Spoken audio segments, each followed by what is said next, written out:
start off with the case of Frazier Glenn Cross, charged with triple homicide in Overland Park, Kansas. Cross, an established white supremacist, wreaked havoc on a small town in Kansas for over 40 years. One God, one race, one nation, so help us God Almighty, white power. But in 2014, all his hate boiled over. Cross drove into a Jewish community and fired shots outside the community center and retirement home, brutally killing 3 people. Terry Lamano, who was visiting her mother at the retirement home, and William Corcoran and Reed Underwood, a grandfather and grandson who were on their way to a singing competition. Cross was found and arrested shortly after the shootings. In court, he showed no remorse. I want to speak my mind. I spent 20 years in the Army. 2 tours in Vietnam. Let me tell you, Mr. Miller. Stop. I earned the right of speech. Stop. Freedom of speech. Stop. You are with the Jews standing in their own judgment. You are Don't take a break. Don't put your hands on. Don't get the hands off me. Cross was forced out of court, but when he came back in, he said something even more disturbing. But I do apologize for those who died. And I thought they were Jews. I wouldn't have shot them otherwise. His remorselessness had its consequences. This is the moment he learned his fate. Transported to the Kansas Department of Corrections to carry out the sentence of death by lethal injection as provided by Kansas law. However, Take me into that room and you can watch on video with us. one day my spirit will rise from my grave and you all know that I was right. Despite the sentence, Cross was never put to death inside prison. Instead, he spent the rest of his life behind bars until he died in 2021. An anti-Semitic rampage claimed 3 innocent lives. But how does that compare to racist vigilantes who gunned down someone on a morning jog?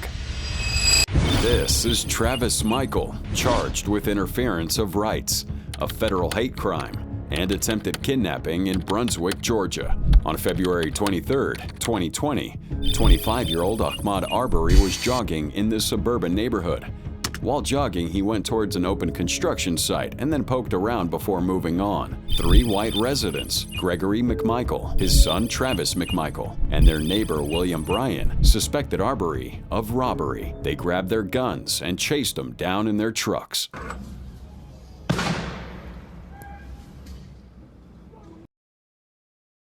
Arbery was shot in the chest, but he kept fighting.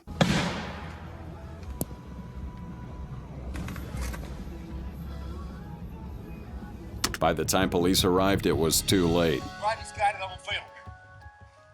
All right, guys, everybody's got their weapons up, correct? Everybody's got the weapons up. Okay. Dispatch, roll a squad. You know where you got shot at, man? You shot on the front side, too? Okay, all right. As his crimes sink into his head, you can literally see the blood on Travis's hands. Dispatch 24, I need to know if you were involved. Travis. Negative. It's going to be a black male, middle of the roadway. Looks like about mid-20s. I had no choice. 136. Go ahead and start this way, please. Come here, sit down.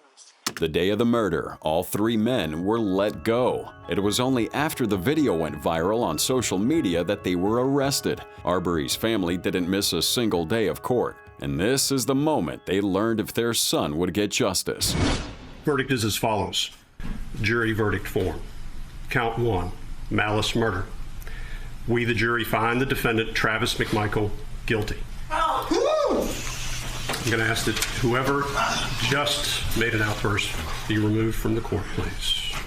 All 3 defendants were found guilty of murder, aggravated assault, false imprisonment, and attempt to commit a felony.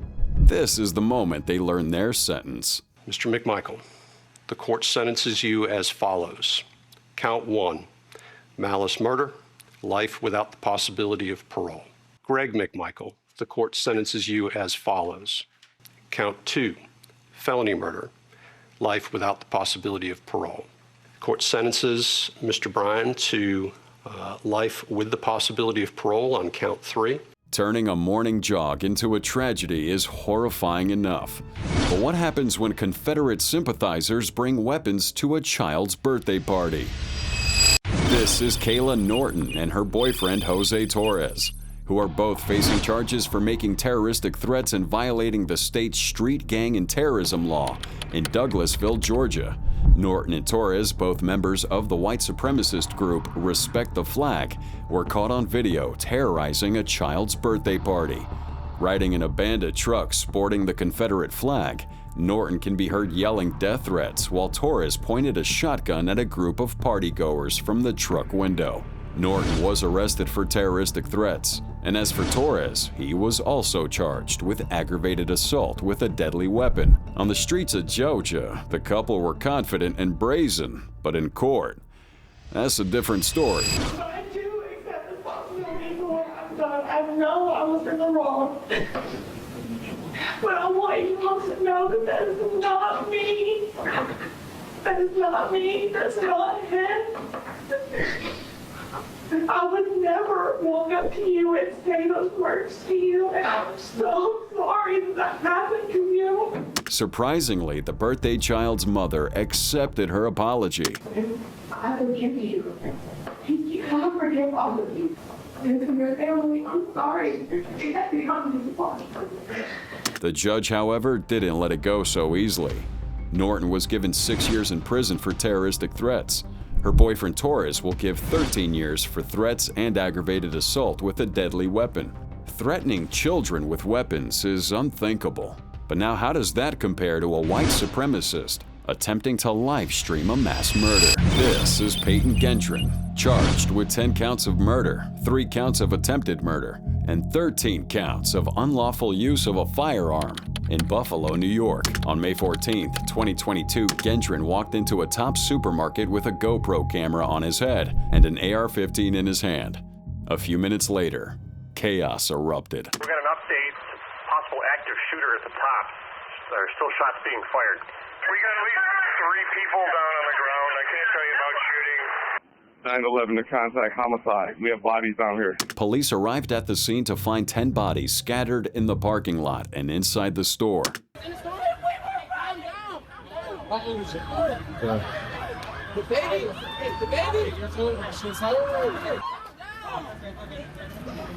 Wow. Oh my God. Gentin was wearing body armor to protect himself, but police eventually overpowered him. Wow. He a terrorist or something? Yo, he gotta be a terrorist. Oh my God, he shot so many people in there. During the investigation, a crucial piece of evidence was uncovered: Gentin's manifesto. Inside, he explains the shooting was a hate crime. He'd been radicalized to white supremacy online in the early days of the pandemic, and he believed that the minority agenda was to wipe out the white race in America, and he vowed to wipe out black people first. Gentin only spoke once during the trial, and he said this: I'm very sorry for stealing the lives of your loved ones.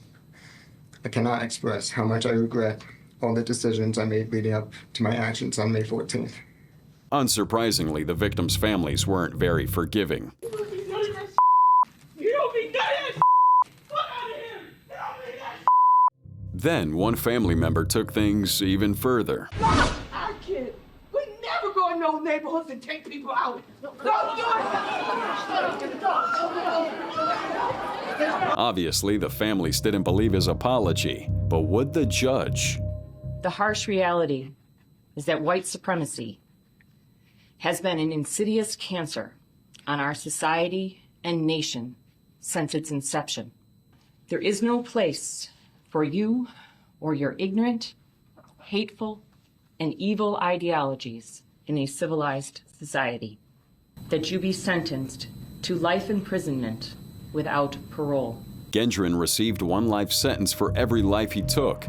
Payton used a semi-automatic rifle to take as many lives as possible. But what happens when the weapon of choice is a truck? This is James Fields Jr., charged with 29 violations of the Hate Crimes Prevention Act in Charlottesville, Virginia. On August 11th and 12th of 2017, white supremacists and radicalists held the infamous Unite the Right rally. On the second day of this rally, counter-protesters gathered to fight for peace. But James Fields took that personally.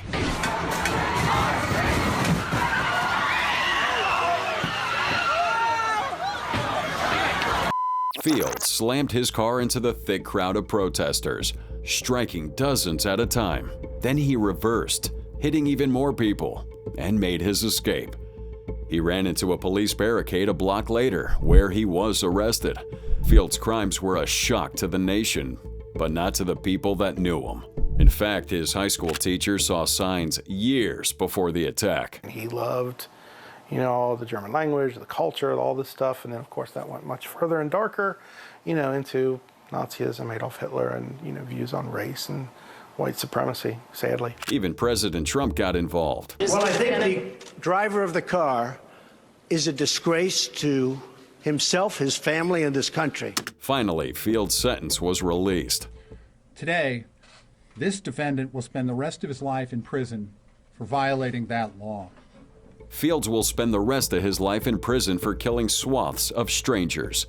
But now how does that compare to killing your own roommates?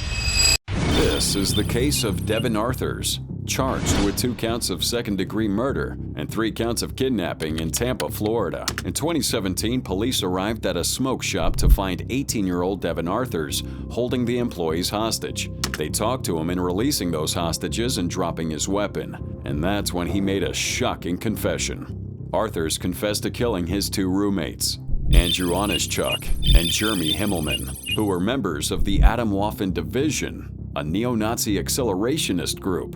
However, Arthur's claimed that he saved lives by killing his roommates. The things that they were planning were horrible. They were planning bombings and stuff like that on countless people. They were planning to kill civilian life.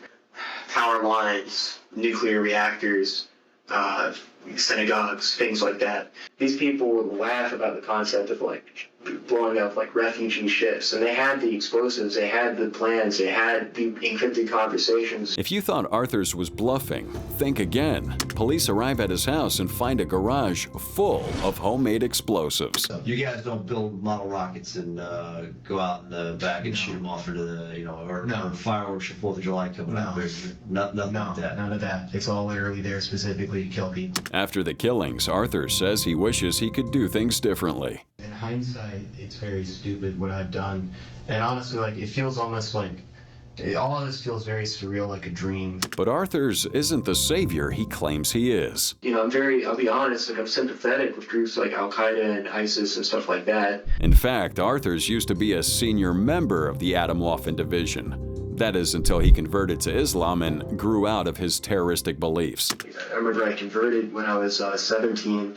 Converted to what? Islam. I remember I outgrew the racist sentiments. I was this is silly. But there's one thing he didn't grow out of: his thirst for violence. I'm very prone to getting angry a lot. I'm very to the point where I think that I might be kind of sick in that sense. I want to get help for that. I want to be able to get the proper help. I think that I would much rather be at a mental hospital. Arthur says many times during the investigation that he should have been sent to a mental hospital instead of a jail. And in court, he made sure to drive that point home. He appeared mentally unstable during court, and to make things worse, he would manually himself, sometimes until he passed out. He squeezes and lets his head fall into his hands to compress his blood vessels until he begins to lose consciousness. Despite his attempts to land himself in a mental hospital, Arthur's takes a plea deal and was sentenced to 45 years in prison. Devon said he saved people by killing his roommates. But now what happens when the victims of a racist attack are civil rights volunteers?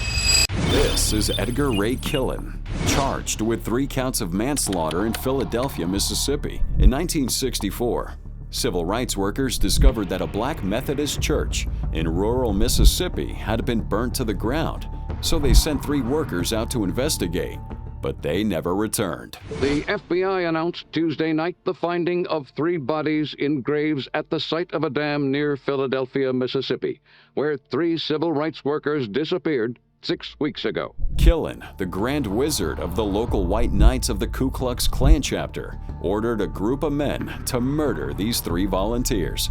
When the public heard about this, they were outraged. Only with high public pressure did the police arrest the perpetrators. In court, the jury was hung 11-1 in favor of convicting Klin. But because of that one juror who said she couldn't convict a preacher, he walked free. It wasn't until 2005, when the case was brought to public attention again, that now 80-year-old Klin was brought to court again for his crimes. Count 1, guilty of manslaughter. Count 2, we the jury find the defendant, Edgar Ray Klin, as to count 2, guilty of manslaughter. Count 3, we the jury find the defendant, Edgar Ray Klin, as to count 3, guilty of manslaughter. The jury convicted him on all counts. This is the moment Klin finally received his sentence. In count 1, it's a sentence of this court that you serve 20 years in the custody of the Mississippi Department of Corrections. In count 2, it's a sentence of this court that you serve 20 years in the custody of the Mississippi Department of Corrections, with this sentence to run consecutive to the sentence pronounced upon you in count 1. Klin received a total of 60 years in prison. He would serve 12 before his death at the age of 92. It's infuriating enough that Klin was free until the last years of his life. But how does that one compare to a racist who's protected by the police? This is Edward Matthews, facing 4 counts of bias intimidation and possession of a controlled dangerous substance in Mount Laurel, New Jersey. In July of 21, a drunk Matthews was caught on video hurling racist slurs and trying to instigate a fight with one of his black neighbors. Keep backing up. Back up. Keep backing up. Go touch me. Go touch me. His neighbor refused to get physical, but nothing could stop Matthews' racist nonsense. Walk away. It's not Africa. Oh, this is Africa. It's not Solomon or wherever you were. I was born in America. Well, then you know what common ground. What's common ground? I don't give a shit about you. And you want to know where I was when all this happened? I don't care. At work, monkey. I don't care where you were. At morgue. Matthews wouldn't stop for anything, not even the police. You know what? Hold on. No. I'm gonna let you do your thing. Go talk to these. But this wasn't the only video of Matthews to go viral. I sell That's what I do. That's what I've always done around here. I stopped, went to prison 3 times. You're not gonna get any help from the cops because they're my people. Do you understand? This video was from a different neighbor who said Matthews gave her an unwelcome visit shortly after she moved in. It didn't take long for police to get involved again, but when they arrived at the house, the cops were in for a surprise. Hundreds of protesters were gathered outside Matthews' home. Inside, Matthews was trying desperately to clear his name. It's been an ongoing, escalating situation that was not stemmed by racism or racists. I got angry, and I used terminology like this with some of my close friends, white and black. I have called myself the N-word on multiple occasions because I'm an idiot and I make bad choices and I screwed up, and I deserve what I get. But it was too late. Police escorted Matthews through the crowd and straight to jail to face trial. He pled guilty to bias intimidation and to possession of a controlled substance with intent to distribute. 2 years later, the judge finally sentenced him to 8 years in prison. So Matthews gets 8 years for just words. What happens when a racist is faced with 90 life sentences? This is Patrick Crucius, charged with 90 federal hate crimes in El Paso, Texas. On August 3, 2019, 29-year-old Patrick would drive across the state of Texas from Dallas to El Paso with nothing but energy drinks and his WASR-10 rifle. After parking at a Walmart, he grabbed his gun and went inside. Busting guns in Walmart right now. AK, somebody's got shot. When Crucius opened fire, there were approximately 3,000 people inside the Walmart, all of whom ran for emergency exits or hid under shelves and in inventory boxes.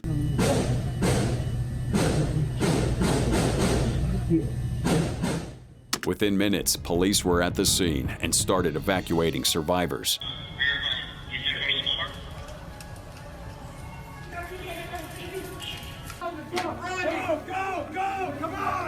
Crucius left 22 people injured and another 23 people dead. Then he got back into his car and drove away. A few blocks later, he stops in the middle of the street and gets out of the car with his hands up, accepting his arrest.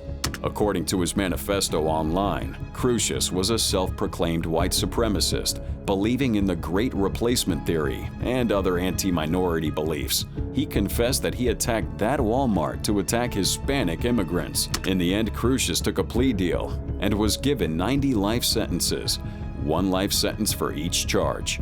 22 counts of committing a hate crime resulting in death, 22 counts of use of a firearm to commit murder, 23 counts of committing a hate crime with intent to kill, and 23 counts of use of a firearm during a crime. This crazy white nationalist used a rifle to kill from a distance. But now how does that one compare to a deadly racist who gets up close and personal? This is Jeremy Christian, charged with 2 counts of first-degree murder and 1 count of first-degree attempted murder in Portland, Oregon. After a heavy night of drinking back in 2017, Christian boarded a public train and started yelling profanities. Like we got a Christian or Muslim bus driver, I'll stab you too. But one passenger, Demetria Hester, stood up to his rant. As I got off the train, he lunged at me with a Gatorade bottle filled with fluid and hit me in my right eye. And I grabbed my mace and sprayed him in the face with mace. The attack left Hester with a black eye, but thanks to her quick thinking, Christian didn't cause her more harm. However, Christian's tirade wasn't over yet. He was filled with hate and needed a release. In the month following that attack, he participated in multiple anti-immigrant rallies. Take your mask off and debate! That's why I'm here. This is my soapbox. I'm a revolutionary. We brought all the Semitic monotheist child molesters over here. I'm a Viking. We brought them over here. Come on, we got prior land claims. Constitution, that ain't. The day after attacking Hester, Christian boarded yet another public train. When he saw 2 black teenagers wearing a hijab, he exploded. Bystanders step in to protect the girls, but that only made Christian angrier.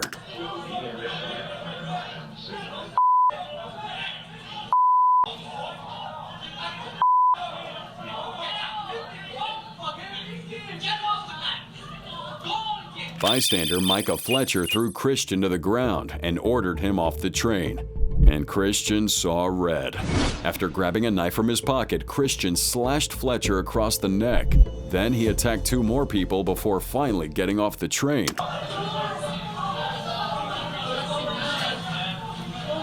He walked away, the bloody knife still in his hand. But he didn't get very far.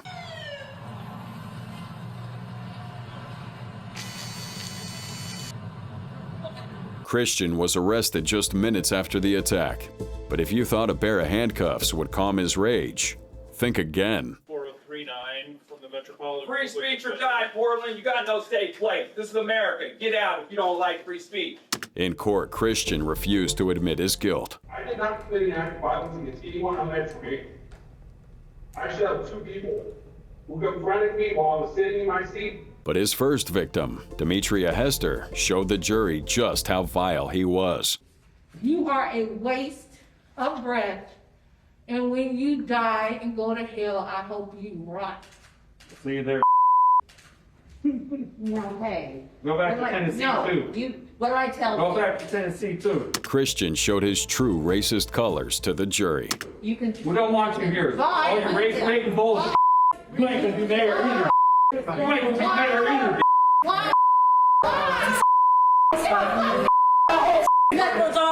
Door 4! Door 4! I should have killed you. I should have killed you. Everybody knows you're alive. Everybody knows you're alive. He screamed all the way into his jail cell. And he better get comfortable in that 6x8 foot square, cause this is the moment he learned his sentence. On count 1, imposing, it is a sentence of life imprisonment without the possibility of release or parole. Christian was sentenced to 2 life terms with no parole.